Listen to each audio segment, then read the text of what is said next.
네, 안녕하세요. 저희는 가용이와 서용이 모음팀입니다.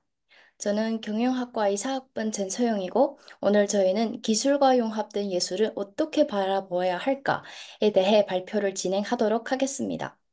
먼저 여러분은 예술이란 무엇이라고 생각하나요? 그럼 요즘 과학기술을 활용한 예술, 심지어 AI가 창작한 예술까지도 등장하고 있는데, 이런 현상에 대하여 어떻게 생각하시나요? 예술이 더 가치가 더 떨어졌다고 생각하시나요? 아니면 새로운 가치가 생겼다고 보시나요? 오늘 저는 이 질문에 대해 대답하기 위해 우선 먼저 예술과 기술이 융합한 작품 하나를 펠드만의 비평 4단계에 따라 분석하려고 합니다. 펠드만의 비평은 미술 작품을 체계적으로 감상하고 분석하는 방법입니다. 따라서 객관적으로 예술 작품을 바라보는 데에 도움을 줍니다. 이렇게 기술이 융합된 예술 작품을 분석한 후에 앞서 던진 질문, 과학기술의 시대에 예술을 바라보는 관점에 대한 저희 생각을 말씀드리도록 하겠습니다. 자, 본격적인 발표를 시작하기 앞서 펠드만의 비평 4단계는 서술, 분석, 해석, 판단 총 4가지로 구성되어 있고, 이 단계들을 통해 작품을 더 깊이 이해하고 그 가치를 제대로 파악할 수 있습니다. 따라서 오늘은 이 단계에 따라 과학기술이 융합된 예술 작품을 함께 감상해 보도록 하겠습니다. 그럼 지금부터 오늘 저희가 소개할 작품을 함께 보도록 하겠습니다. 오늘 작품은 짧은 동영상으로 준비되어 있는데요. 함께 보실까요? 자, 동영상을 보고 어떤 느낌이 들었나요? 작품이 매우 환상적이죠? 저도 이 작품을 봤을 때 너무 아름다워서 계속 감탄만 했답니다. 방금 보신 작품은 레픽 아나돌이 2021년에 창작한 자연의 꿈으로 베를린의 퀘니 갤러리에서 전시되었습니다. 약 10m 높이와 10m 길이 웅장한 크기를 자랑하며 기술과 자연의 경계를 시각적으로 표현합니다. 그럼 펠드만의 비평 1단계인 서술 부분을 살펴보겠습니다. 먼저 이 작품의 주요 대상을 말씀드리겠습니다. 작품은 자연에서 얻은 색, 텍스처, 그리고 형태를 중심으로 합니다. 레피가나돌은 자연의 이미지를 데이터로 수집하고 이를 분석해 새로운 시각적 결과물을 창조했습니다. 이 작품은 우리가 알고 있는 자연의 현실적인 모습이 아니라 기술을 통해 재구성된 몽환적이고 아주 추상적인 형태로 표현됩니다. 이를 통해 관람자들은 자연을 완전히 새로운 시각으로 경험할 수 있게 됩니다. 다들 이 작품이 어떻게 만들어졌는지 궁금하지 않으신가요? 작품의 재료를 간단하게 말씀드리자면 이 작품은 디지털 데이터, 머신러닝 알고리즘, 그리고 GAM 모델과 같은 이 세 가지 첨단 기술을 활용해 제작되었습니다. 르픽 애나돌은 자연에서 촬영한 방대한 데이터를 AR로 통해 분석하고 이를 재구성해 완전히 새로운 이미지를 만들어냈습니다. 이 과정에서 기술은 단순한 도구를 넘어 창작의 주체로 작용합니다. 완성된 작품은 대형 LED 스크린에 투선되며 관람자들은 마치 자연을 꿈속을 여행하는 듯한 몰입형 경험을 하게 됩니다. 작품의 제목 자연의 꿈은 작품의 핵심을 잘 표현합니다. 기계가 자연을 마치 인간처럼 꿈꾸는 과정을 보여주고 그 꿈은 환상적인 시각 이미지로 재구성하기 때문입니다. 작가는 이 작품을 통해 자연과 기술의 경계를 허물고 예술적 상상력을 넓히고자 했습니다. 이 작품은 단순히 기술 발전을 보여주는 것에 그치지 않고 예술 작품 속의 자연과 기술이라는 이질적인 요소가 어떻게 결합하여 새로운 가치를 창출할 수 있는지를 제시합니다. 이를 통해 우리는 기술을 예술 창조의 중요한 도구로 받아들이며 자연과 인간의 관계를 새로운 방식으로 탐구할 수 있습니다. 마지막으로 이 작품은 자연과 기술이 예술을 통해 하나로 융합될 수 있음을 보여주는 중요한 사례라고 생각합니다. 관객들에게는 자연을 새롭게 바라볼 기회를 제공하며 기술과 예술의 가능성을 더욱 깊이 탐구할 수 있도록 영감을 줍니다. 이 작품은 단순히 시각적으로 아름다울 뿐만 아니라 오늘날 예술과 기술이 나아갈 방향을 고민하게 만드는 작품입니다. 이 작품에 대해 더 자세한 내용은 이가용 학우가 설명하도록 하겠습니다. 안녕하세요. 안녕하세요. 저는 패드원의 비평 4단계 중 분석, 해석, 판단의 발표를 맡은 컴퓨터학과 이가영이라고 합니다. 그럼 본격적으로 파트 2 분석에 대해서 살펴보도록 하겠습니다. 분석은 작품이 왜 이런 방식으로 만들어졌는가에 대한 답을 찾는 한 가지 과정입니다. 특히 분석은 기법, 대상, 대상의 위치와 묘사 등을 하나하나 자세히 보는 단계입니다. 그럼 이 작품에는 어떠한 기법이 사용되는지 알아보도록 하겠습니다. 작가는 3억 장 이상의 자연사진을 머신러닝 알고리즘을 활용하여 이미지 데이터를 분석하고 새로운 자연의 색상과 텍스처 형태를 새로운 이미지로 재조합하는 방식으로 이 작품을 제작하였습니다. 이러한 기법은 디지털 기술과 AI 기술을 활용하여 자연을 더욱 추상적이고 역동적이게 표현할 수 있게 도와줍니다. 제가 앞서 말했듯이 분석은 하나하나 자세히 보는 단계라고 하였었죠. 이제 외형부터 차근차근 보도록 하겠습니다. 이 작품은 한쪽 벽면을 꽉 채우는 높이 10m, 너비 10m, 총 100제곱미터 가량의 대형 LED 스크린으로 구성되어 있습니다. 여기 보이시는 것과 같이 매우 큰 게 보이시나요? 이 화면 속은 입체적인 3D 형식의 액자 틀로 구성되어 있습니다. 방대한 양의 데이터들은 미세한 입자로 색은 시시각각 형형색색으로 변하는 것을 확인하실 수 있습니다. 또한 색상과 빛이 부드럽고 유동적이게 움직이며 스크린의 움직임에 따라 관람자는 마치 자연 속에 들어가 있는 듯한 몰입감을 느낄 수 있습니다. 이 각 네 장면들은 제가 작품에서 뽑아한 장면들인데요. 한번 각각 무엇을 형상하고 있는 것인지 추측해 볼까요? 각각 노란 아름다운 노란 꽃과 마치 용암이 흐르는 듯한 화산, 그리고 나뭇잎 사이로 보이는 푸른 하늘처럼 보입니다. 마지막 이 장면은 어떻게 보시나요? 저는 개인적으로 두 개의 산 사이로 흐르는 강과 푸르른 하늘처럼 보입니다. 여러분들도 그렇게 보이시나요? 이렇게 하나의 작품이더라도 각자의 관점이 다르다는 것이 예술 작품 감상의 또 다른 묘미인 것 같습니다. 다음 단계로 넘어가면 이번에는 해석입니다. 해석은 시대적 배경과의 관계, 미술 개념과의 연결성, 그리고 작가가 전하고자 하는 메시지, 즉 작가의 가치관에 대해서 알아보는 단계입니다. 먼저 시대적 배경과의 관계에 대해서 알아보도록 하겠습니다. 이 작품은 디지털 기술과 인공지능의 급속한 발전 속에서도 자연을 재해석하려는 현대사회의 관심을 반영하고 있습니다. 이는 디지털 시대에도 인간이 자연을 이해하고 바라보는 방식이 변하지 않고 오히려 확장할 수 있다는 것을 나타냅니다. 그 다음은 미술 개념과의 연결성입니다. 이 작품은 데이터 아트와 미디어 아트의 경계를 확대하는 작품입니다. 또한 자연, 인간, 기술의 융합을 통해 새로운 형태의 표현 가능성을 제시해 주면서 관람자로 하여금 기술의 진보가 예술에 가져오는 가능성에 대해서 생각하게 해줍니다. 근데 여러분, 이쯤 되면 이 작품을 만든 작가에 대해서도 궁금하시지 않으신가요? 작가가 전하고 싶은 메시지를 보기 전에 작가에 대해서도 간단히 알아보도록 하겠습니다. 이 작품을 만든 작가는 레픽 아나돌로 1985년생 터키 이스탄불 출신입니다. 현재 로스앤젤레스에서 거주하며 활동하고 있는 전 세계적인 미디어 아티스트이자 인공지능 미학의 선구자이십니다. 아나돌 스튜디오는 다양한 분야의 전문가들로 구성되어 있으며 포용성과 다양성을 바탕으로 연구와 창작을 이어가고 있습니다. 그는 구글, 마이크로소프트, 나사 등과 함께 협업하며 예술과 기술의 최첨단을 탐구하는 작품으로 현재 전 세계적인 인정을 받고 있습니다. 이렇게 미디어 아티스트이자 인공지능 미학의 선구자답게 이 작품을 통해 기계가 마치 인간처럼 상상할 수 있는 가능성을 제시하고자 했습니다.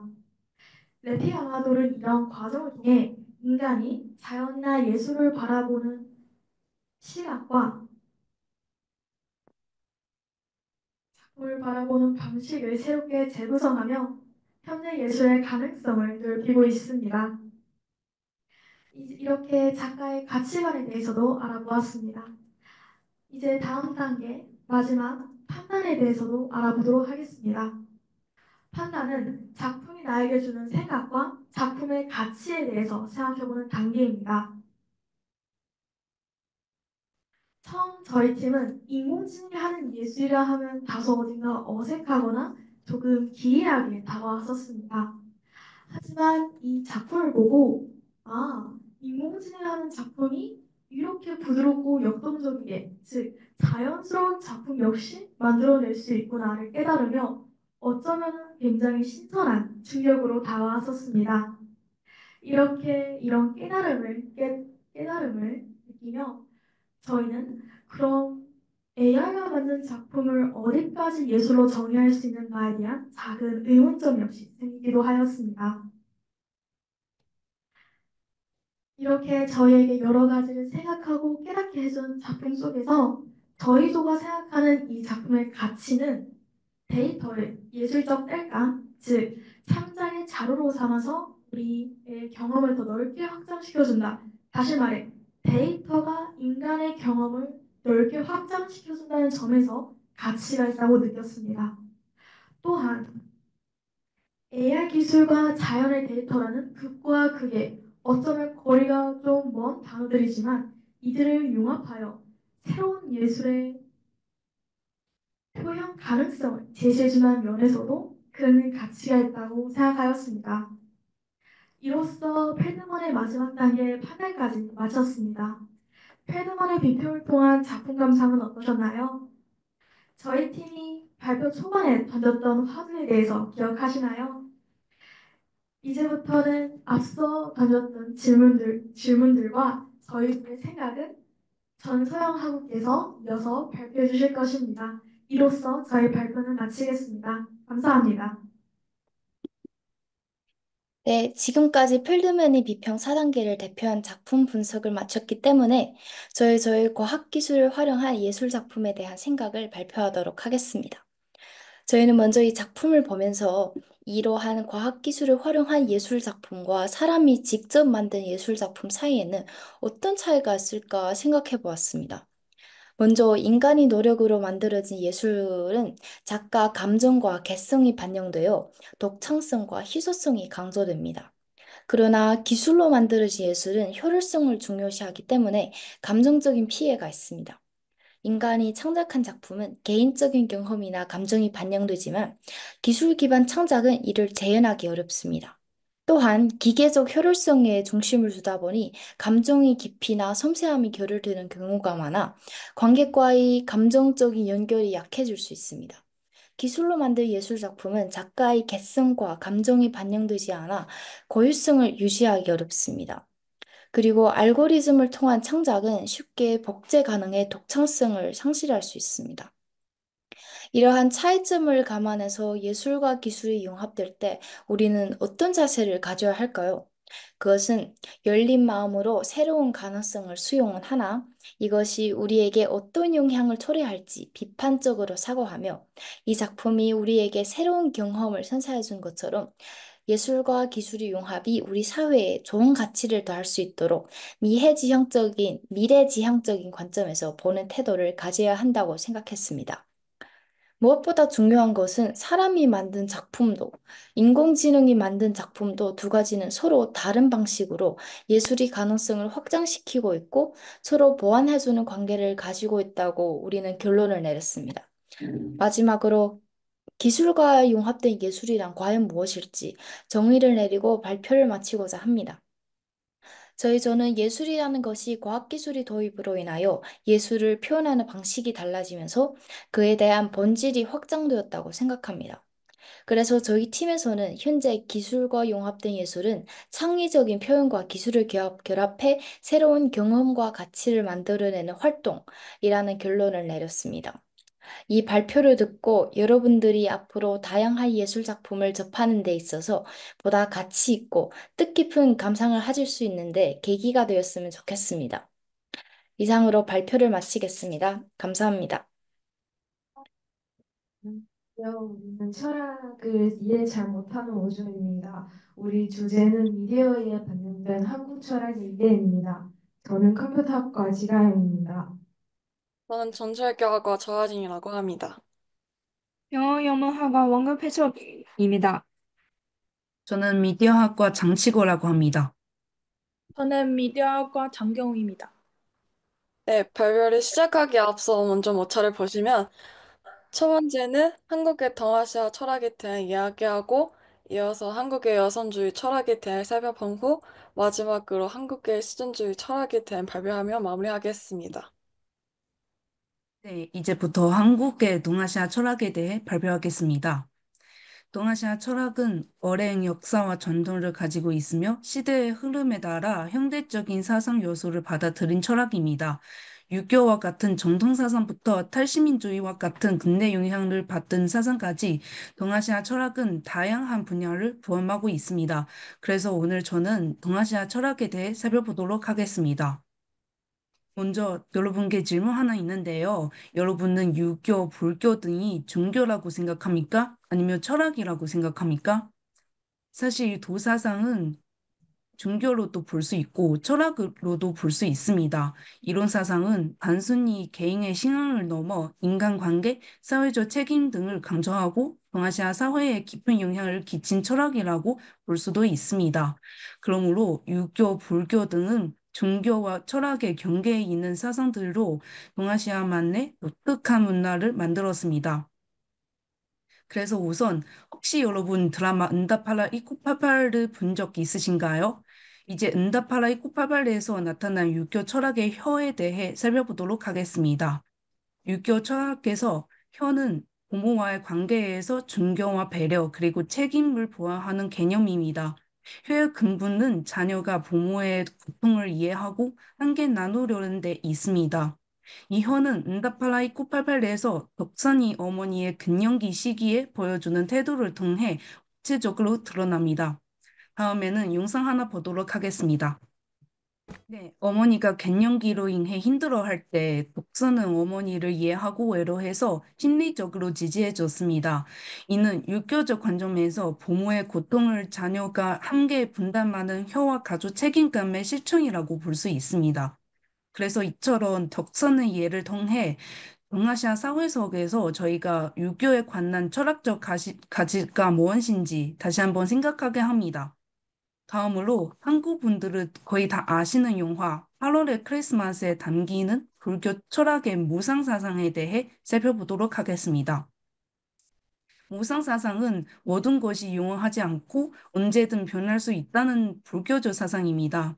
이 영화 중에 주인공 정원은 자기가 남은 시간 얼마 없다는 사실 알게 된 후 평온한 마음을 가지게 되었습니다. 저는 조금은 아프고 그동안 만난 사람과 일상에서의 작은 순간들을 더 아껴고 미래에 대한 두려움이나 과거에 대한 후회에 빠지지 않고 지금 이 순간 단단히 받아들였습니다. 그러므로 영화 8월의 크리스마스는 무상사상을 통해 인생의 무상함을 깨닫게 해주고 저희가 살아가는 동안 매 순간을 어떻게 진지하게 대해야 할지 생각하게 만듭니다. 죽음이라는 끝을 맞이할 때 그것을 받아들이고 평화롭게 살아가는 방법에 대해 깊은 생각을 일으켰습니다. 다음에는 동아시아 현대성과 탈시민주의 철학에 대해 소개해 드리겠습니다. 동아시아 현대성은 서양의 영향을 받으면서 동아시아의 정통 문화를 계속 지키고 발전시키는 독특한 동아시아 문화입니다.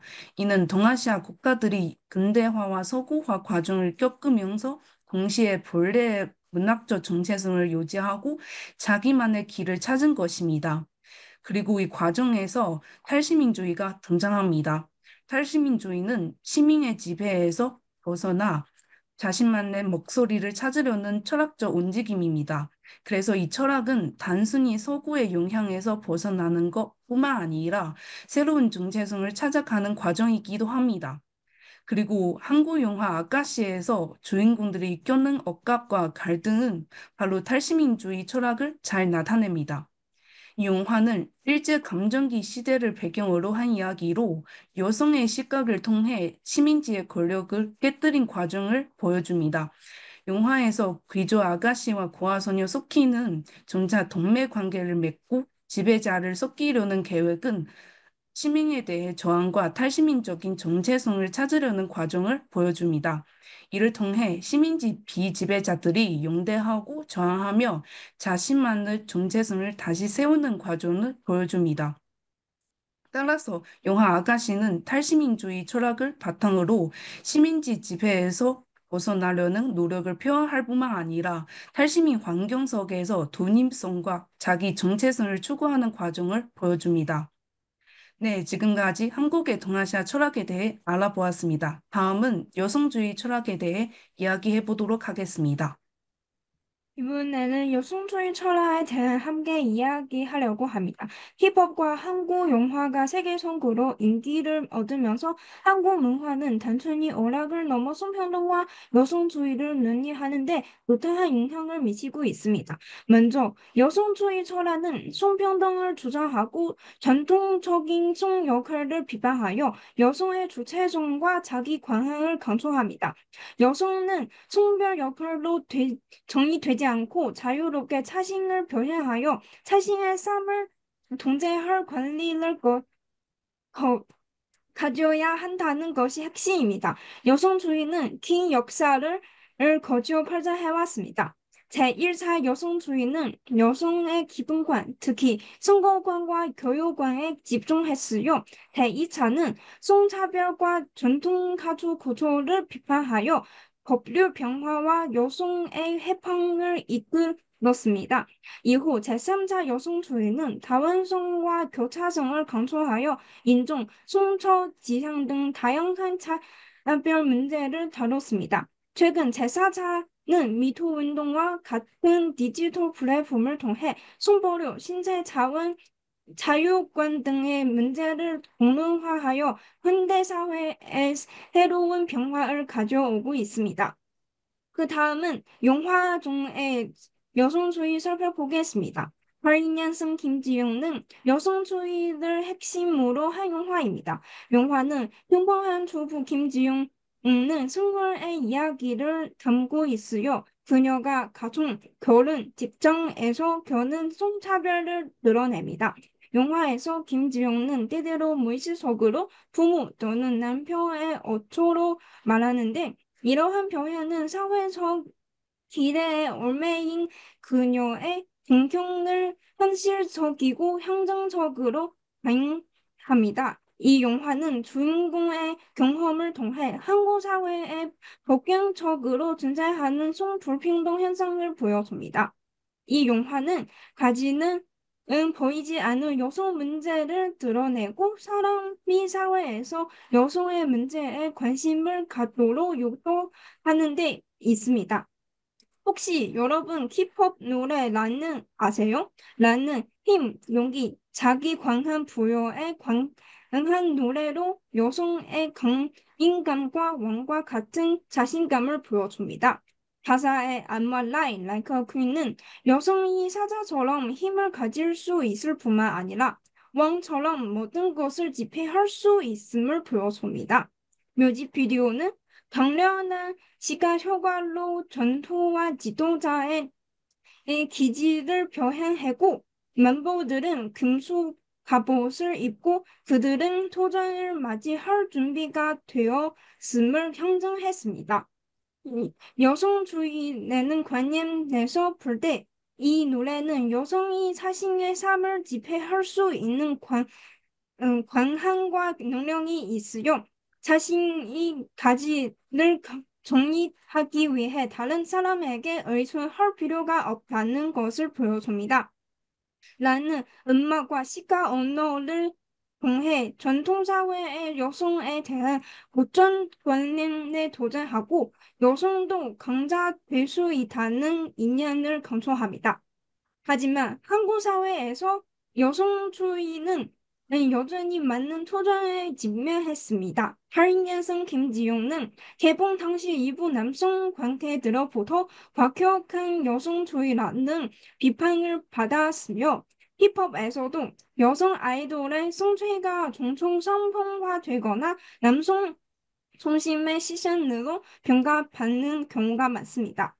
또 최근 홈더 여대 남성 학생 모집 교정을 거려한 논란을 불러일으켰습니다. 학생들은 여자 대학으로서 여성들의 성장과 권리 향상을 위해 전통적 역할을 유지해야 한다고 주장하여 시위를 벌였습니다.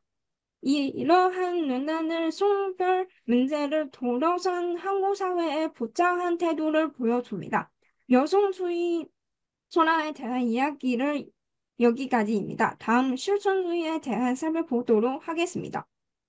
네, 마지막으로 실존주의 철학에 대한 이야기 해보도록 하겠습니다.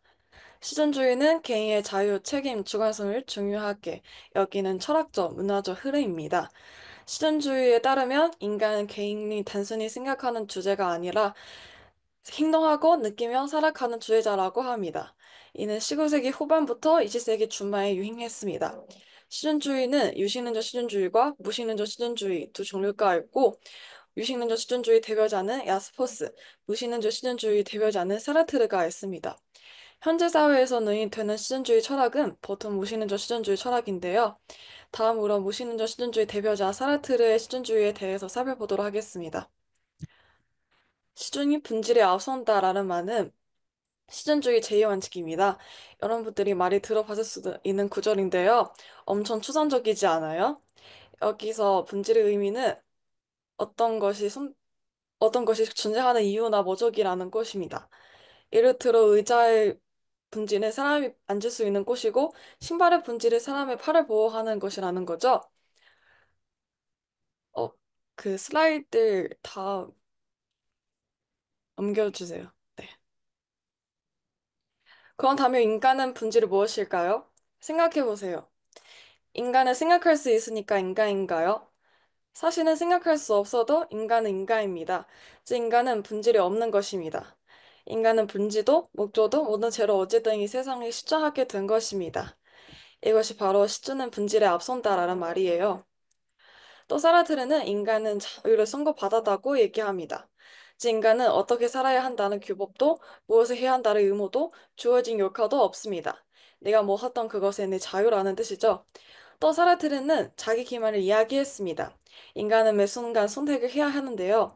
선택하는 것이 사실상 매우 어렵습니다. 왜 어렵냐면 바로 선택은 전압이 없기 때문입니다. 따라서 전압이 없으니까 인간은 불안한 것입니다. 이 불안을 피하기 위해서 인간은 자기 기만을 합니다. 자기가 마치 어떤 것을 선택할 자유가 없는 것처럼 행동을 합니다. 다음으로 사르트르가 말하기를 인간은 기도하는 존재입니다. 즉, 기도라 인간이 현재를 넘어서 미래로 자기 자신을 끊임없이 던지는 시종의 방식입니다. 아까 말했던 것처럼 인간은 자기의 선택에는 전압이 없으니까 불안합니다. 하지만 사실은 전압이 있습니다. 자신한테 가치 있는 것이 바로 정답이에요. 우리가 어떤 것을 선택하는 순간 바로 가치가 생겨납니다. 따라서 내가 선택하는 모든 것이 사실 다 정답이라는 거죠. 즉, 자기 스스로 불안하기는 하지만 어떤 것을 선택을 하면서 자신을 계속 미래로 던져야 한다고 말합니다. 다음에 대한 이야기 해보자면 인간이 선택할 때 책임도 수반됩니다. 하지만 사르트르의 입장에서 나의 선택은 나만의 선택이 아니고 인간의 보편적인 선택입니다. 즉 선택할 때 사회 책임도 고려해야 합니다. 또 사르트르는 다인은 지역이다라는 것을 제시합니다.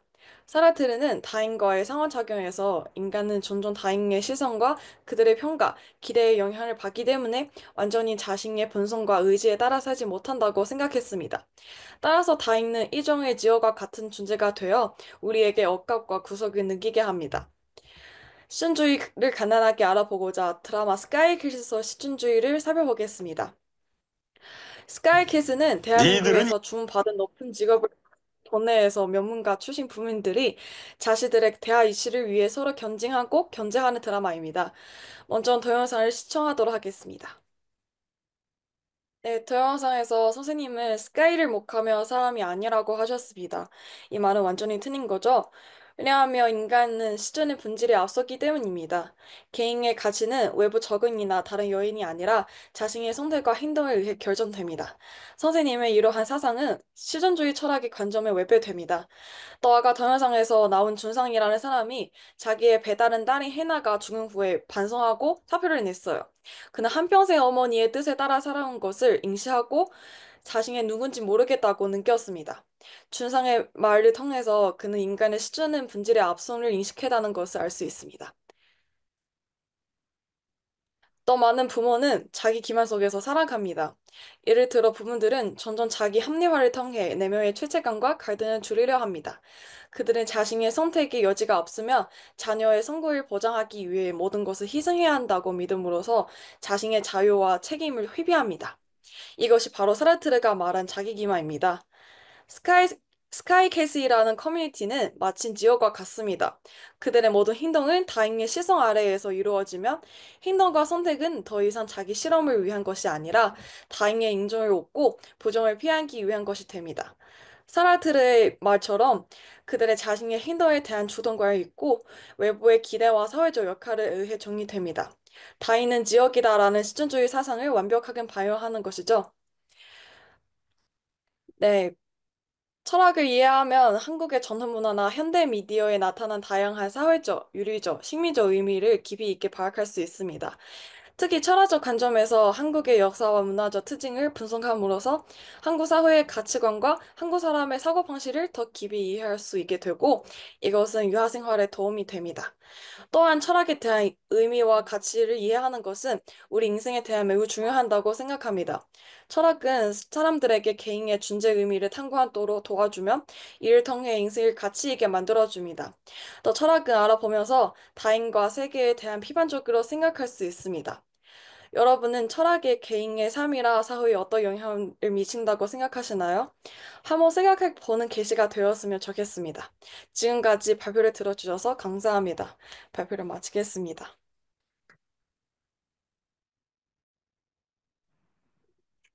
안녕하세요. 저의 학세 탐투 일전은 어느 낙태와 여성의 권리라는 주제로 발표를 진행하겠습니다. 이번 발표에서는 대하의 인권은 둘러싼 논쟁, 그리고 낙태에 대한 다양한 관점을 설명하며 그에 따른 사회적, 윤리적 쟁점을 다룰 예정입니다. 저는 발표를 맡은 우지셔이고 제 곁에는 함께 발표를 준비하는 걱동 학우님과 여우동 학우님이 있습니다. 발표 후 이어질 질의응답 시간에는 김예진 학우님이 여러분의 질문에 답변해 주실 것입니다. 저희 발표에 많은 관심과 참여 부탁드립니다. 발표를 시작하겠습니다. 이번 발표의 핵심 개념 중 하나인 낙태의 정의부터 설명하겠습니다. 낙태란 임신 중 외래적 방법이나 약물을 사용해서 인위적으로 태아의 생명과 임신 과정을 하는 것을 의미합니다. 낙태는 임신의 다양한 단계에서 이루어질 수 있으며 주로 법률과 의료 규정에 따라 자발적 낙태와 비자발적 낙태로 나뉩니다. 자발적 낙태는 임신한 여성이 자신의 의지에 따라 임신을 중단하고 태아를 제거하는 낙태이며 비자발적 낙태는 외려 이유이나 다른 특별한 상황으로 인한 낙태입니다. 다음으로 인권의 정의를 살펴봅시다. 인권이란 보편적이고 절대적인 인간의 권리와 자격을 의미하는 개념으로 모두 사람들이 인간답게 살 수 있는 권리를 뜻합니다. 이러한 인권에서는 여성도 당연히 포함하고 여성은 자신의 신체와 삶의 관해 결정할 수 있는 자기 결정권을 가집니다. 하지만 태아의 인권은 매우 복잡하고 논란의 여지가 많은 주제입니다. 인권이란 기본적으로 사람의 권리인데 태아를 과연 인간으로 정의할 수 있느냐는 문제에서부터 다양한 논쟁이 시작됩니다. 이와 관련해 여러 시각과 해석이 존재합니다. 먼저 많은 종교, 예를 들어 기독교나 이슬람교에서는 태아를 영혼을 가진 생명체로 보고 있으니까 태아는 수정 순간부터 보호받아야 한다고 주장합니다. 또한 일부 외견에서는 수명학적 기초를 바탕으로 태아는 수정 순간으로부터 독립적인 생명체로 간주합니다.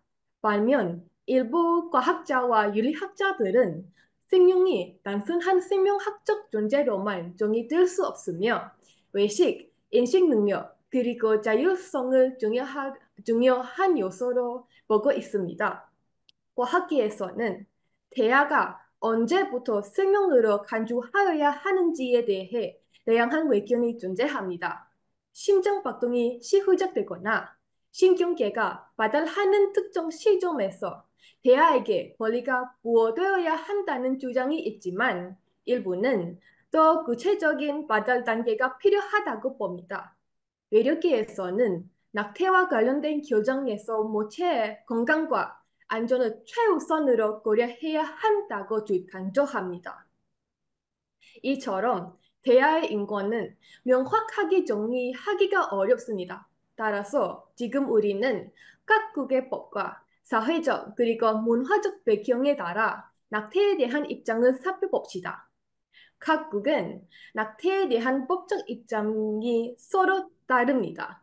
폴란드와 미국 일부 주에서는 태아의 권리를 엄격히 보호하며 낙태를 제한하거나 금지하기도 합니다. 반면에 한국, 중국 등 일부 국가에서는 태아가 초기 단계에서 자율적인 의식이 없다는 관점에 따라 임신 초기의 낙태를 여성의 선택으로 허용합니다. 사회적, 문화적 배경도 낙태에 대해 태도에 직접적인 영향을 미칩니다. 보수적인 종교 국가에서는 낙태를 생명에 대한 침해로 간주하는 반면에 성평등과 개인의 권리를 강조하는 국가에서는 여성의 선택권을 또 지지하는 경향이 볼 수 있습니다. 지금까지 낙태와 인권에 대한 기본 개념과 배경을 설명했습니다. 이제부터는 저희조가 낙태를 바라보는 관점과 그 근거에 대해 말씀드리겠습니다.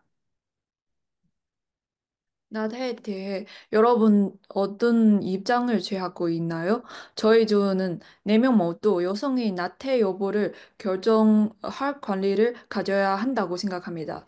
이를 뒷받침하는 근거로 저희는 여성의 건강이 안전, 과학적 연구, 그리고 사회적 현상에 대해 논의하며 설명하겠습니다. 모든 여성이 임신 과정에서 건강을 유지하는 것이 아닙니다. 임신 중 다양한 위험 상황이 발생할 수 있으며 그중 하나가 전치태반입니다. 전치태반이란 태반이 자궁 경부를 완전히 또는 부분적으로 덮는 상태를 말하며 이 상태에서는 산모가 태아를 안전하게 출산하기 어려울 뿐만 아니라 출혈이 위험이 큽니다. 심각한 경우 산모와 태아 모두 출산 과정에서 사망할 수 있습니다.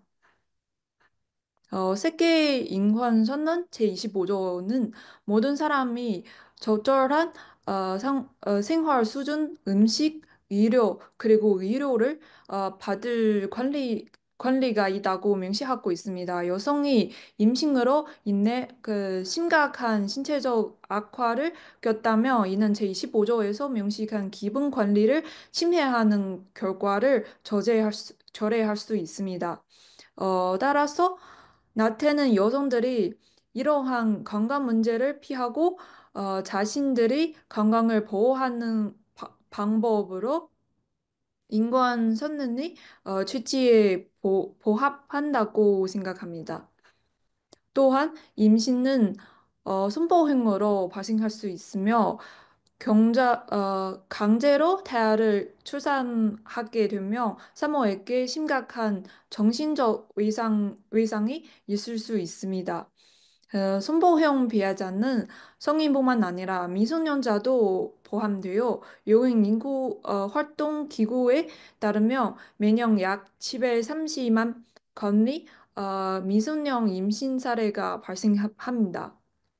미성년 산모는 신체 발달이 부족히 안전한 출산이 어려우며 그냥 낙태 금지 시 교육 기회를 잃고 양육 책임을 지게 됩니다. 더 심각한 상황에서는 강간범이 태아의 아버지가 방문관을 보정해 피해자와 아이를 만나려 할 수도 있습니다.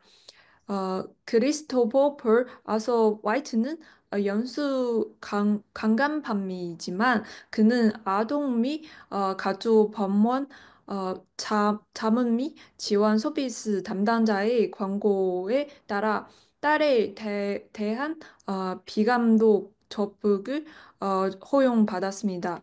이는 여성의 안전을 심각하게 위험할 뿐만 아니라 그들의 인권을 심각하게 침해하는 행위도 볼 수 있습니다. 과학적 관점에서 보면 생명을 호흡, 성장, 그리고 환경에 반응할 수 있는 존재로 정의됩니다. 이러한 기준에 따르면 타야도 생명으로 볼 수 있습니다. 그러나 이 정의는 암세포에도 적용할 수 있습니다. 암세포는 신체에서 영양을 공급받고 치료에 반응하는 생명 활동을 보입니다. 이처럼 암세포와 대하는 생명체를 구성하는 세포의 그럼이라는 점에서 유사성이 가지고 있습니다. 그러나 암세포는 생존을 위해 제거해야 하는 존재로 여겨지며 태아 또한 특정 상황에서는 산모의 건강과 삶을 위험할 수 있는 생명체로 될 수 있습니다. 또한 나태는 대부분 임신 초기, 즉 그 태아가 전분이 바다하지 않는 시간이 이루어집니다. 2021년에 인공 임신 정실 실태 조사에 따르면 미국에서 발생한 나태의 93%가 임신 13주 이내에 진행되었습니다. 이 시기에 태아는 약 1.4cm로 이는 밥 밥 한 날 크기에 어, 불과합니다. 아직 뇌나 신경계가 충분히 발달하지 않는 상태이며 이식이나 시각 능력이 전혀 없는 상태에 있습니다. 이러한 과정적 근거를 바탕으로 다양한 생명으로 감조하더라도 여성의 건강과 삶을 우선시하는 것이 중요하다고 생각합니다. 저희는 여러 나라의 나태법을 살펴보며 나태로 발생할 수 있는 여러 가지 사회적 문제를 알 수 있습니다. 미국에서는 나태법이 주마다 다릅니다. 에라파마와 같은 일부 주에서는 그냥 나태가 완전히 금지되고 있고 그냥 위반 시 최대 10년형을 받을 수 있습니다. 반면 그 뉴욕과 같은 주에서는 나태가 합법적으로 보장되어 있습니다. 이러한 차이는 여성이 안전하지 않는 환경에서 나태를 시도하게 하는 위험을 절해할 수 있습니다. 필리핀에서는 나태가 불법이기 때문에 산모들은 그냥 비위생적이고 안전하지 않은 환경에서 나태를 시도해야 합니다. 이 과정에서 신체적, 정신적 피해를 입는 사례가 많으며 심각한 트라우마는 남기기도 합니다. 아랜드는 2018년까지 나태가 불법이었습니다. 이로 인해 많은 여성들이 나태 시술을 받기 위해 영국으로 떠났고 2012년에는 그냥 한 산모가 나태를 겁보당해 사망하는 사건은 발생했습니다. 이러한 논란 끝에 2018년에 국민투표를 나태가 합법되었습니다. 대한민국에서는 2019년 어, 헌법재판소에서는 그냥 불합치 결정으로 나태죄가 사실상 폐지되었습니다. 여성들이 안전하게 나태 시술 받을 수 있는 환경이 마련되었습니다. 이 사례들은 나태 합법하게 비인간적이고 위험한 저자를 줄이고 여성들에게 안전한 의료 환경을 제공하는 점을 보여줍니다. 이는 여성이 건강과 안전을 보장하고 사회적 문제를 예방할 수도 어, 필수적입니다. 저희는 여성의 인권을 주장하였지만 누군가 태아의 인권도 투영한다고 생각할 수도 있고요. 여성과 태아의 인권이라는 쟁점은 단순한 문제가 아니기 때문에 우리 팀이 이 문제를 조금이라도 해결할 수 있는 방안이 없을까 고민해 보았습니다. 나태에 대한 논제는 대부분 하나의 근본적인 질문에서 시작되거든요. 그 문제가 바로 태아의 생명은 언제부터 시작되는가와 태아에게 생명권이 존재하는가라는 문제입니다. 이러한 질문은 철학적, 종교적 논의뿐만 아니라 과학적 접근 역시 중요한 요소로 작용하는데요. 많은 과학자들이 대하의 생명권은 단계적으로 인정해야 한다고 주장하며 그 기준은 신경계 바다 시점과 관련이 길거든요. 임신 초기에는 대하가 고통을 느낄 수 있는 신경 시스템이 아직 충분히 발달하지 않았기 때문에 생명권은 엄격하게 확립하지 않는 경우도 있고요. 이러한 이유로 여러 나라에서 12주에서 24주 이전의 나태를 합법적으로 허용하여 그 시점 이후에는 생명권 보호를 강화하는 법적 규제를 적용하는데요. 예를 들어서 터키와 프랑스는 12주까지는 나태를 허용하면서도 그 이후에는 생명권을 더욱 강조하여 이에 대한 강한 법적 제한을 두고 있습니다. 이러한 사례는 생명권과 여성의 선택권은 조화롭게 고려한 법적 기준의 투영성을 시사합니다. 나태 문제는 도덕적, 윤리적 측면에서도 매우 민감한 주제입니다. 생명 윤리를 주장하는 사람들은 대하의 생명권을 우선시하여 나태를 도덕적으로 허용할 수 없다고 주장하는 반면에 자유주의자이자는 여성의 선택권은 존중해야 한다는 입장입니다. 이 두 가지 상반되이자는 단순히 보류로 해결하기 어려운 딜레마를 안고 있는데요.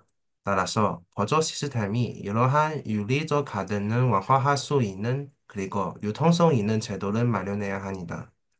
예를 들어 네덜란드는 대아의 생명권과 여성의 선택권을 모두 존중하는 방향으로 임신 초기에는 나태를 허용하되고 그 이후에 엄격한 규제를 두어서 더더욱 가등은 최소화하려는 버저 타협을 도입하였습니다.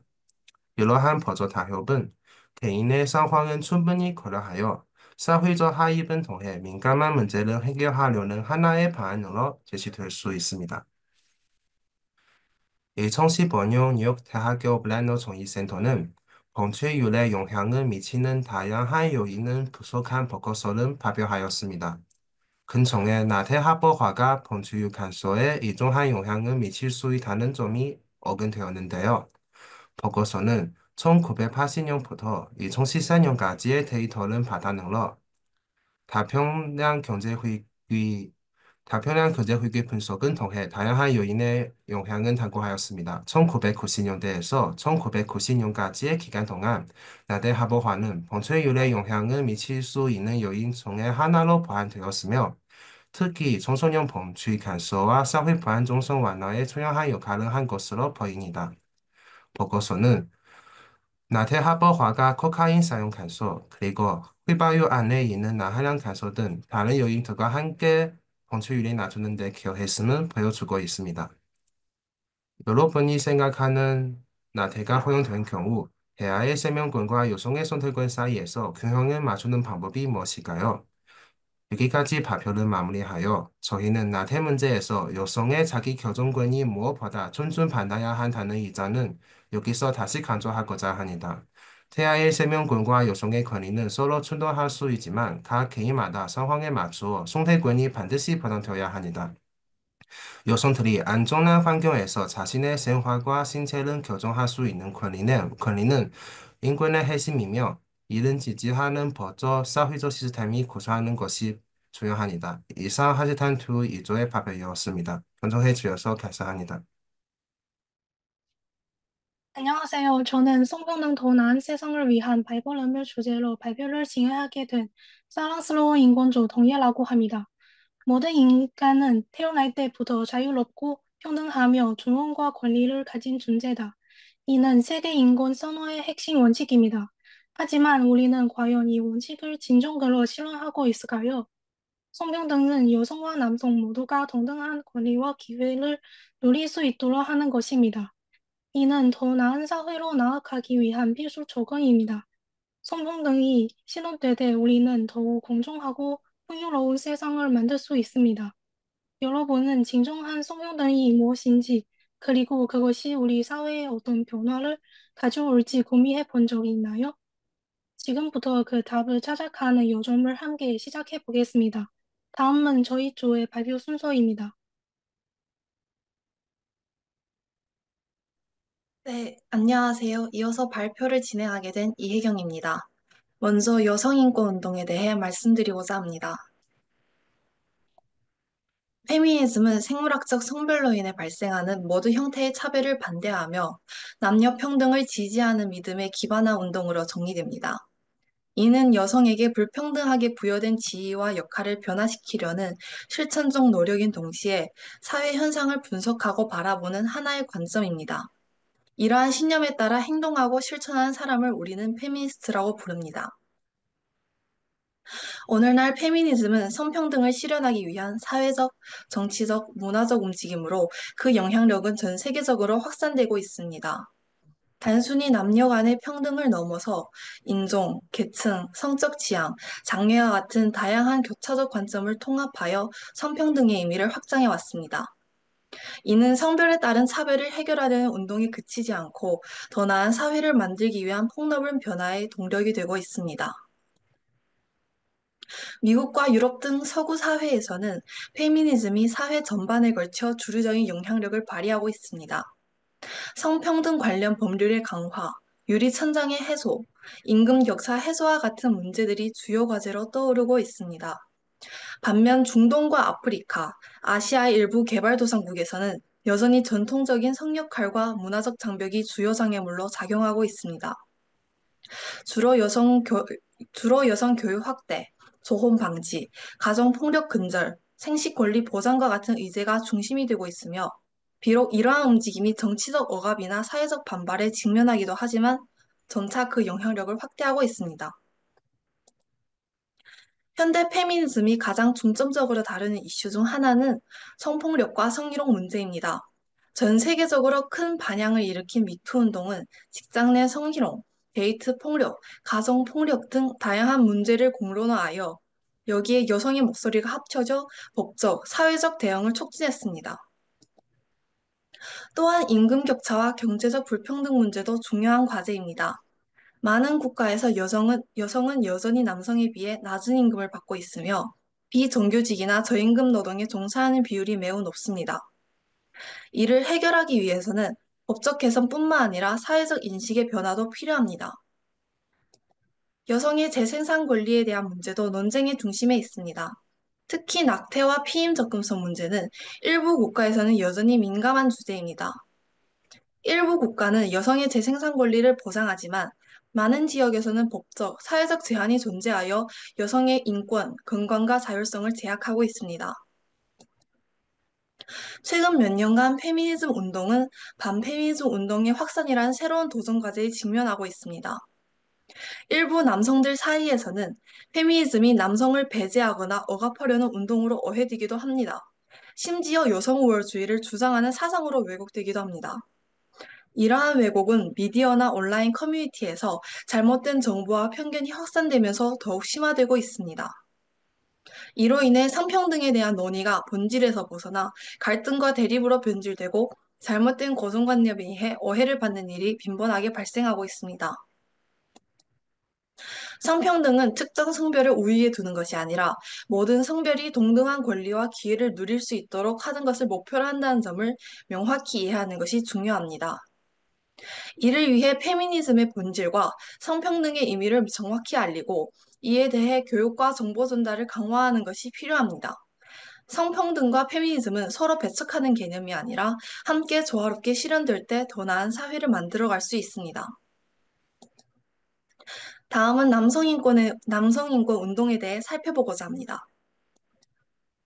먼저 남성 평등이 무엇인지 이해할 필요가 있습니다. 남성 평등은 여성의 권리나 특권을 약화시키는 것이 아니라 남성도 사회, 경제, 법률 등 다양한 분야에서 여성과 동등한 대우를 받도록 보장하는 것입니다. 역사적으로 남성은 특권을 누리는 성별로 인식되곤 했지만 남성들 역시 사회의 저변에서 다양한 어려움을 겪고 있습니다.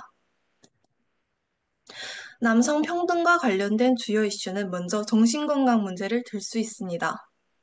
전통적인 남성성에 대한 고정관념 때문에 많은 남성들이 직접적으로 감정을 표현하거나 도움을 요청하는데 어려움을 겪습니다. 이로 인해 남성의 우울증 및 자살률은 여성보다 현저히 높은 경향을 보입니다. 다음으로는 직업 환경에 대한 이슈입니다. 역할 고정관념에 의해 남성은 힘쓰는 일을 해야 하며 특정 역할에 적합하지 않다는 잘못된 인식이 많습니다. 예를 들어 남성은 미용사, 간호사 혹은 네일 아티스트를 하면 이상하지 않나? 라는 편견이 많습니다. 그리고 건설, 광업, 소방 등 고위험 산업에 종사하는 남성들이 많은데 이들의 안전 문제가 소외되는 경향이 자주 발생합니다. 마지막으로 가장의 역할에 대한 전통적인 기대로 인한 남성의 부담감도 중요한 이슈 중 하나입니다. 가정법 분야에서는 이혼과 양육권 문제에서 남성들이 종종 불리한 위치에 놓이거나 소외되는 경우가 많습니다. 사회가 발전함에 따라 점점 더 많은 남성들이 전통적인 성역할이 여성뿐만 아니라 남성 자신에게도 제약을 가하고 있음을 깨닫기 시작했습니다. 20세기 후반, 일부 남성들은 사회에서 자신들에게 부여된 고정된 역할에 의문을 제기하며 이른바 남성인권 운동을 시작했습니다. 이 운동은 전통적인 남성성에 대한 도전으로 남성의 감정적 요구와 다양성을 인정받는 것을 목표로 하고 있습니다. 남성인권운동의 주요 목표는 다음과 같습니다. 전통적인 남성성의 정의의 변화는 남성도 감정을 표현할 수 있고 적극적으로 도움을 구할 수 있어야 한다는 점을 강조합니다. 흔히 들을 수 있는 남자는 울지 말아야 한다. 이런 말은 사실상 남성의 감정 표현을 억압하는 결과를 초래합니다. 남성 문제에 대한 인식 제고는 남성들이 정신 건강, 직업 스트레스, 가정 내 책임 등에서 겪는 문제들을 사회가 더 널리 인식할 수 있도록 하는 것입니다. 마지막으로 정책 변화 추진에서는 다양한 분야에서 성차별적인 문건이 없는지 확인하고 수정해야 함을 말합니다. 특히 한국에서 남성인권 운동은 최근 들어 점차 활발해지고 있습니다. 많은 남성들이 목소리를 내며 성별에 따른 이중잣대와 공복무 제도의 불평등을 재검토할 것을 요구하고 있습니다. 예를 들어 공복무에 대한 남성의 의무, 취업 시장에서의 성별 편견 등이 주요 논의 대상이 되고 있습니다. 남성인권 운동이 전 세계적으로 점점 활발해지고 있지만 여전히 많은 비판과 논란에 직면하고 있습니다. 일부 남성들은 남성인권 운동이 여성인권 운동의 노력을 약화시키거나 남성의 특권을 옹호하는 움직임이라고 주장합니다. 이러한 견해는 성평등의 진정한 목표를 간과한 것입니다. 또한 남성인권 운동이 여성의 정당한 권리를 약화시키거나 여성인권 운동에 대한 필요한 자원을 분산시킬 것이라는 우려도 있습니다. 하지만 남성 평등과 여성 평등은 상충되는 것이 아니라 서로 보완하는 관계입니다. 전통적인 성고정관념을 없애는 것은 남성과 여성 모두에게 이익을 준다는 점을 잊지 말아야 합니다. 다음은 미디어에서 성평등을 어떻게 보여주고 있는지에 대해 얘기하고자 합니다. 성평등을 강조하는 사회가 되면서 이성의 외모에 대한 칭찬에 대한 많은 논의가 이뤄지고 있습니다. 이탈리아를 포함한 많은 서구권 국가들에서는 외모에 대해 칭찬을 하는 것이 상대방에게 부담을 줄 수 있기 때문에 외모에 대한 언급은 자제하는 분위기입니다. 외모 칭찬이 단순히 상대방의 가치를 외모에 한정 짓거나 다른 특성이나 성과를 무시하는 경우에는 성인지 감수성이 부족하다고 볼 수 있습니다.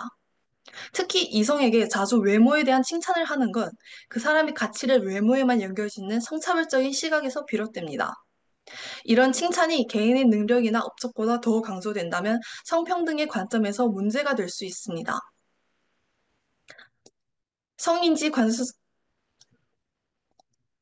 어, 성인지 감수성의 관점에서는 외모보다는 개인의 능력, 업적 등을 강조하는 것이 바람직합니다. 모든 사람은 외모와 관계없이 존중받아야 하며 사람의 다양한 특성과 성과를 인정하고 존중하는 태도가 필요하다고 볼 수 있습니다. 외모로 사람을 평가하는 경향이 줄어들고 개인의 전체적인 가치가 더 잘 반영되는 사회가 되길 기대하는 바입니다. 다음으로는 영화 산업 내에서의 성평등에 대한 움직임을 살펴보겠습니다. bechdel 테스트는 1985년 만화가 앨리슨 bechdell이 고안한 성평등 테스트로 작품 속에서 여성이 얼마나 자주 그리고 얼마나 주도적인 캐릭터로 등장하는지를 계량하는 지표로 활용되고 있습니다. bechdel 테스트의 충족 기준 세 가지는 다음과 같습니다. 이름을 가진 여성 캐릭터가 최소 2명 이상 나올 것, 이들이 서로 대화를 할 것, 해당 대화 소재나 주제는 남성 캐릭터에 관한 것이 아닐 것. 다만 백델 테스트는 영화의 성별 편향성과 관련해 어떠한 경향을 띠고 있는지를 보여주는 최소한의 지표입니다. 그렇기에 최소한의 캐릭터 개발이 되어 있는 여성 인물이 등장하는지를 가리는 기준으로, 즉 영화가 성평등한가를 가리는 결정적인 테스트는 아님을 기억해야 합니다. 대한민국에서는 2020년부터 문화체육관광부가 주최하고 한국영화감독조합이 주관하는 백델데이를 개최하고 있습니다. 백델데이는 한국 영화계의 성평등 인식 제고와 작품 내의 다양성 확대를 목표로 열립니다. 백델데이는 백델 테스트에서 한 발 더 나아가 영화 제작 과정에서의 여성 인력 비중, 여성이나 소수자에 관한 차별적 재현 양상 등 현 시대를 반영한 4가지 항목을 더해 백델 테스트 7을 마련했으며, 이를 바탕으로 매해 백델 초이스 10을 선정해오고 있습니다. 다음은 백델 테스트 7의 각 요구 사항입니다.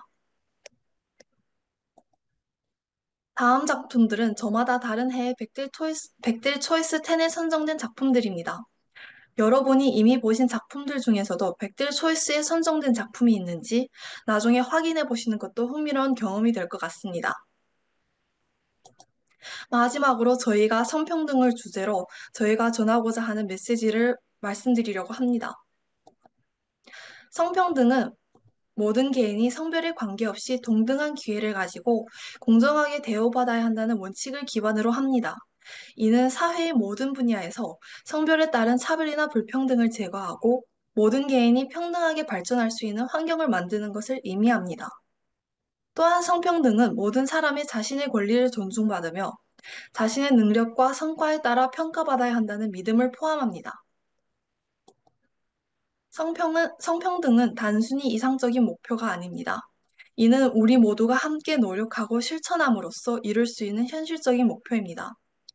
하지만 이 목표를 이루기 위해서는 각자의 역할을 인식하고 적극적으로 연대하며 협력해야 합니다. 우리가 직면한 성별 불평등과 차별은 단지 개별적인 문제들이 아닌 사회 전반에 걸쳐 깊게 뿌리내린 문제입니다. 이를 위해서는 우선 우리 각자가 성평등의 중요성을 인식하고 일상에서부터 차별을 방지하고 존중을 실천해야 합니다.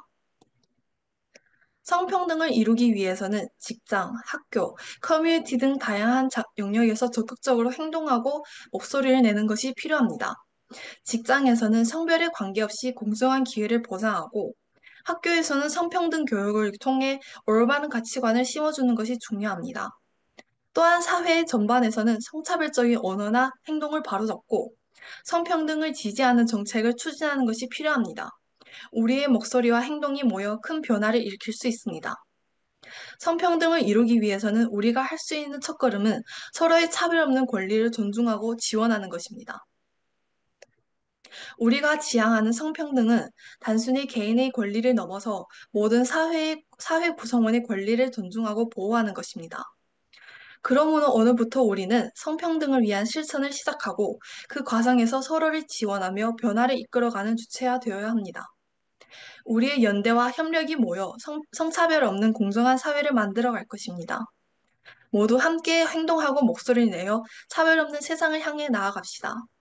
우리의 노력과 헌신이 모여 진정한 성평등을 이루는 그날까지 계속해서 힘을 합쳐 나가길 바랍니다. 감사합니다. 안녕하세요. 저는 오늘 발표를 맡은 미디어학부 최현정입니다. 여러분들은 질병하면 무엇이 가장 먼저 떠오르시나요? 저는 감기 같은 신체적인 질환이 가장 먼저 떠오릅니다. 하지만 오늘 저희가 다루고자 하는 주제는 정신질환에 대한 것입니다. 전 세계적으로 많은 사람들이 정신질환으로 고통받고 있습니다. 그렇다면 우리는 정신질환에 대해서 얼마나 알고 또 정신질환이 있는 사람들을 얼마나 이해하고 있을까요? 이러한 측면에서 정신질환에 대한 이해를 돕기 위해 정신질환의 원인과 정신질환을 방치하면 안 되는 이유, 정신질환 진단 및 치료의 어려움, 그리고 정신질환 극복을 위한 사회적 인식 개선 방안이 무엇인지에 대해서 살펴봅시다. 우선 정신질환이란 사람이 사고와 감정, 행동 따위에 영향을 미치는 병적인 정신 상태를 말합니다. 이는 일반적으로 개인이 일상생활을 어렵게 만들며 사회에 적응하지 못하거나 정상적인 생활을 유지하는 데 어려움을 초래합니다. 이러한 정신건강 문제는 전 세계 많은 사람들에게 큰 영향을 미칩니다. 세계보건기구의 통계 결과에 따르면 전 세계적으로 약 4억 5천만 명이 정신질환으로 고통받고 있다고 합니다. 우선 비교적 접하기 쉬운 정신질환 및 그 증상에 대해서 얘기해 보려고 합니다. 정신질환은 증상의 특성과 양상에 따라 우울증, 양극성 장애, 불안장애, 그리고 조현병으로 구분될 수 있습니다. 이 중에서도 특히 감정의 변화와 관련된 감정장애는 영화나 드라마의 소재로 미디어에 자주 노출되기에 많은 분들이 이에 대해 익숙하실 거라 생각합니다. 감정장애의 대표 질환인 우울증은 지속적인 우울감, 집중력 저하, 그리고 극도의 피로감을 동반하는 증상이 특징입니다. 양극성 장애, 즉 조울증은 기분 장애의 대표적인 질환 중 하나입니다. 양극성 장애의 주요 증상은 기분이 들뜨는 조증 증상과 기분이 가라앉는 우울증 증상이 번갈아 가면서 함께 나타난다는 특징이 있습니다. 불안 장애의 주요 증상은 비정상적으로 심한 불안과 걱정이 지속적으로 함께 나타나는 특징을 가지고 있습니다. 마지막으로 조현병이 대표적인 증상으로는 망각이나 환상이 있습니다. 그렇다면 정신질환의 원인은 어디에 있는 것일까요? 그 전에 대한민국은 정신적으로 건강한 나라일까요? 대한민국의 사례를 통해 정신질환의 원인에 대해서 살펴보도록 하겠습니다. 대한민국은 정신질환 환자의 비율이 높은 나라입니다. 그렇다면 대한민국의 정신질환 환자의 비율이 왜 높은지 한국의 사회적 배경부터 함께 살펴보겠습니다. 경제협력개발기구에 따르면 한국의 자살률은 수년간 세계 최고 수준이라고 합니다. 2019년 한국은 인구 10만 명당 자살률이 28.6명으로 OECD 국가 중 자살률이 가장 높은 국가 중 하나입니다. 이는 한국 사회에 널리 퍼져 있는 정신건강 문제를 나타냄과 동시에 개인의 심리적 지지 부족과 건강 개입을 반영합니다. 높은 자살률 외에도 우울증의 보편성 문제도 있습니다. 질병관리본부의 자료에 따르면 점점 더 많은 한국인, 특히 노인과 젊은 사람들이 우울증을 앓고 있다고 합니다. 2016년 한 조사에 따르면 한국 성인이 약 7.5%가 우울증을 경험했다고 답했습니다. 이는 다른 나라보다 높은 수치로 한국에서 우울증이 심각성을 보여줍니다. 그리고 입시교육 위주의 국가로서 한국의 청소년 정신건강 문제는 학업 스트레스, 진학 경쟁, 사회적 고립, 그리고 가족이 과도한 기대 등으로 인해 특히 두드러집니다. 교육부와 보건복지부에 따르면 한국의 중학생의 약 10%가 자살을 생각하고 있으며 특히 수능 스트레스 때문에 정신건강 문제가 심각하다고 합니다. 다음으로는 실제 사례를 들어 설명하겠습니다. 먼저 한국의 예시로는 한국 연예인 장자연 씨가 있습니다. 장자연 씨는 2009년 자살했고 그녀의 자살 사건은 사회적 관심을 불러일으켰음과 동시에 연예계의 잠재적 억압과 학대 문제를 폭로했습니다. 유서에는 회사 경영진으로부터 오랫동안 성적 학대와 억압을 받았고 이런 경험들이 심각한 우울증을 불러일으켰고 결국 생을 마감했다고 적혀 있습니다. 장자연 사건은 국내 엔터테인먼트 업계의 어두운 면을 드러낼 뿐만 아니라 정신질환과 업무 환경의 스트레스 사이의 연관성을 드러내는 사건입니다. 그리고 이러한 정신질환의 문제는 당연히 한국에만 존재하는 것이 아닙니다. 다른 나라에서도 그 사례는 쉽게 찾을 수 있었습니다. 예를 들어 미국의 유명 배우인 로빈 윌리엄스는 관객들에게 사랑받는 코미디언이었지만 2014년 오랜 우울증과 다른 건강 문제로 자살을 선택했습니다.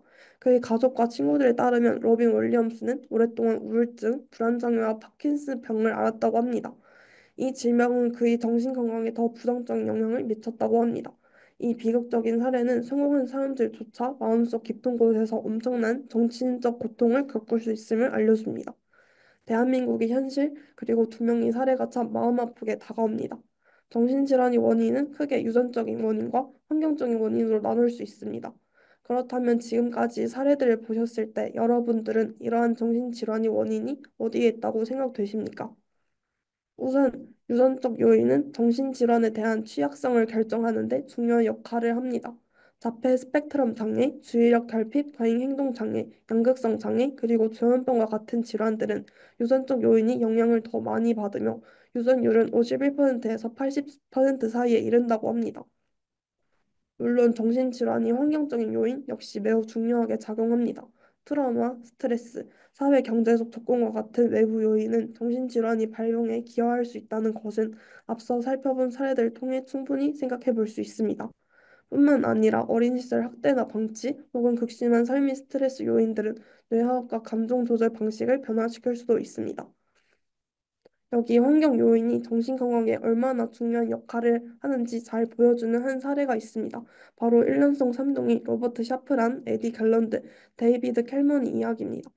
이 삼둥이는 태어나자마자 서로 다른 가정으로 입양되었고 각기 다른 경제적 환경과 양육을 경험했습니다. 이들의 유전적 성향은 비슷한 성격과 행동을 설명할 수 있지만 이들이 자란 환경의 차이는 각자의 정신 건강에 크게 영향을 미쳤습니다.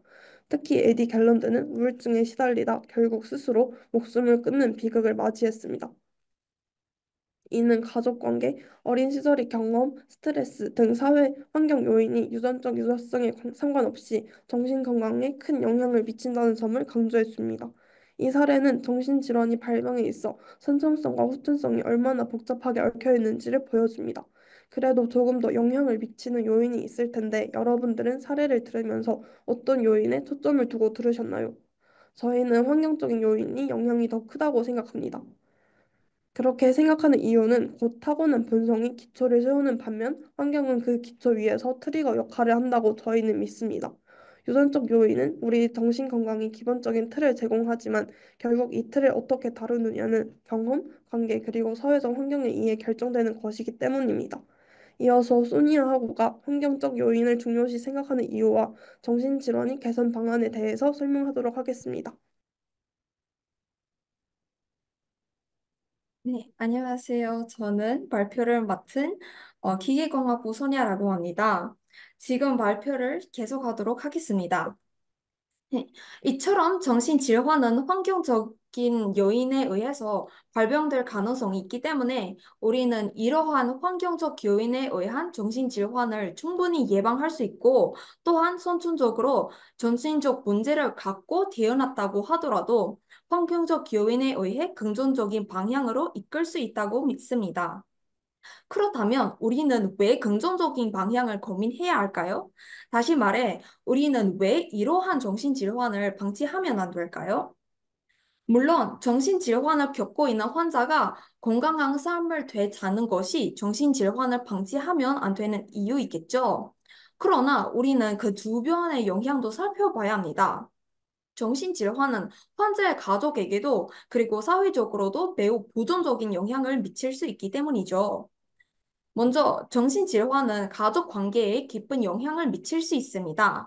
특히 환자의 80% 이상이 정신건강 문제가 가족의 재정적 그리고 감정적 안녕에 부정적 영향을 미쳤다고 보고합니다. 가족 구성원들이 종종 심한 스트레스를 경험하며 불면증, 불안, 우울증과 같은 신체적 문제를 겪습니다. 만일 부모님이 정신 건강이 있는 자녀라면 부모의 질병으로 인해 거리감을 느끼고 자신을 탓합니다. 결국에는 부모의 정신건강 문제가 자녀의 정신건강 문제로 이어질 수 있습니다. 많은 가족들이 환자를 돌보기 위해서 직업, 취미, 그리고 사회생활 등 많은 것을 포기하는 상황도 쉽게 볼 수 있습니다. 그 다음으로는 정신질환은 사회적으로도 많은 영향을 미칩니다. 세계보건기구에 따르면 전 세계적으로 약 2억 8천만 명이 주요 우울 장애를 겪습니다. 정신질환이 개인, 개인의 생산성뿐만 아니라 사회적 그리고 경제적 문제로 이어질 수 있음을 보여줍니다. 정신건강장애는 의료 비용, 보험 지급, 생산성 감소, 실업 등으로 사회에 막대한 비용을 초래합니다. 어, 세계 경제 포럼은 2030년까지 정신건강장애가 비전염성 질환에 따른 전 세계 경제적 부담의 절반 이상이 차지할 것으로 예상하고 있으며 그 금액은 연간 6조 달러에 이를 것으로 추정하고 있습니다. 따라서 정신질환이 개인에게만 영향을 미치는 것이 아니라 전 세계적으로 경제와 사회에 중대한 역할을 합니다. 그렇기 때문에 사회 구성원으로서의 우리는 정신질환에 대해 깊이 이해하고 올바른 시각을 가져야 정신질환으로부터 건강한 공동체를 만드는데 힘써야 할 거라 생각합니다. 누군가는 이렇게 말할 수 있겠습니다. 정신질환, 빨리 치료하면 되는 일이 아니냐고요. 어떤 사람들은 정신질환을 신체질환과 동일시할 수 있으므로 치료가 쉽고 문제를 쉽게 해결할 수 있다고 생각합니다. 그러나 그 현실은 진단의 정확도를 100%를 달성하는 것이 매우 어렵다는 것입니다. 진단이 왜 그렇게 힘들죠? 이렇게 생각하는 사람도 생기겠죠. 진단이 왜 어려운지 그 첫 번째 이유는 정신질환의 증상 중복성 때문입니다.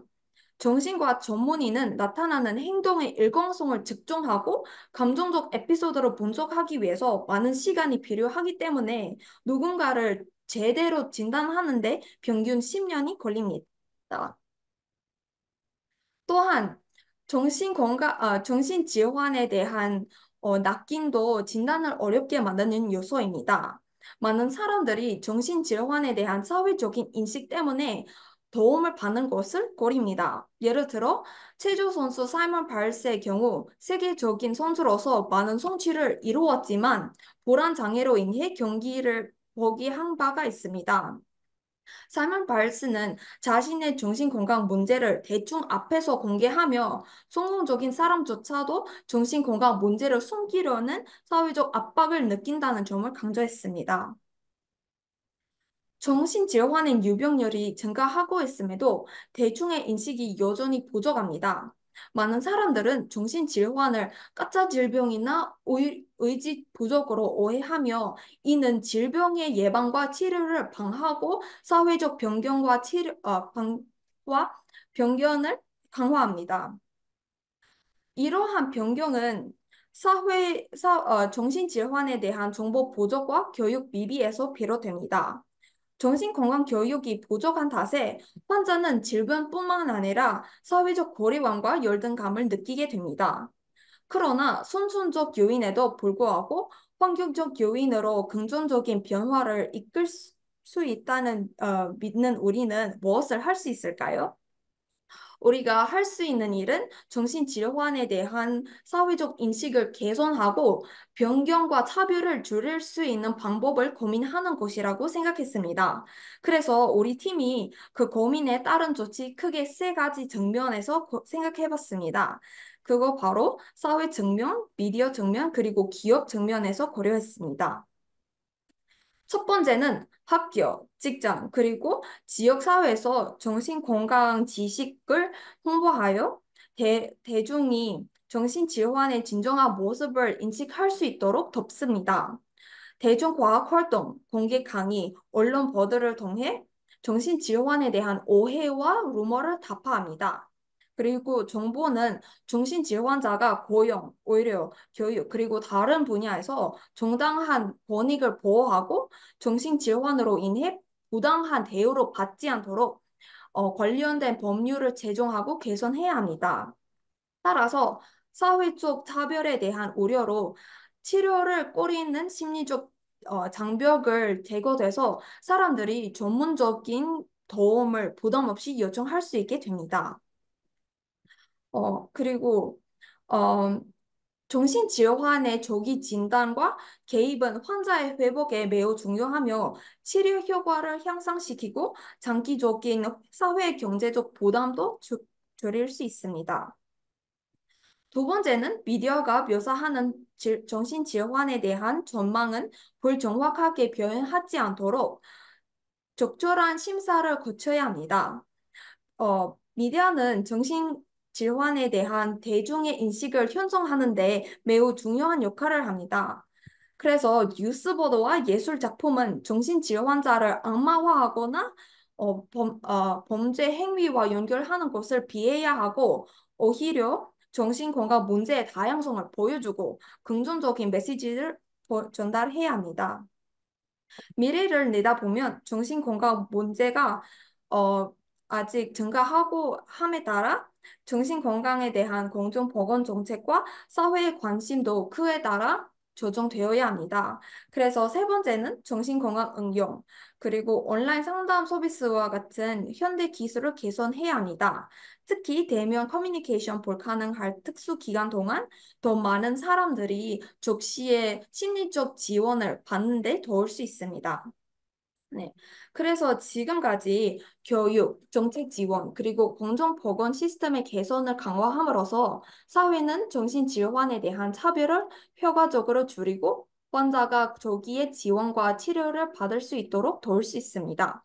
미래에는 과학 기술의 발전과 사회적 개념의 진보에 따라 정신건강 위기에 대처하는 인간의 능력도 더욱 향상되어보다 건강하고 보편적인 사회를 만들 것입니다. 우리는 나가기 전에 여러분한테 생각할 만한 질문이 있습니다. 주변에 정신질환자가 있으면 어떻게 행동하면 좋을까요? 그러면 지금까지 질수 없죠였습니다. 발표를 잘 들어주셔서 감사합니다.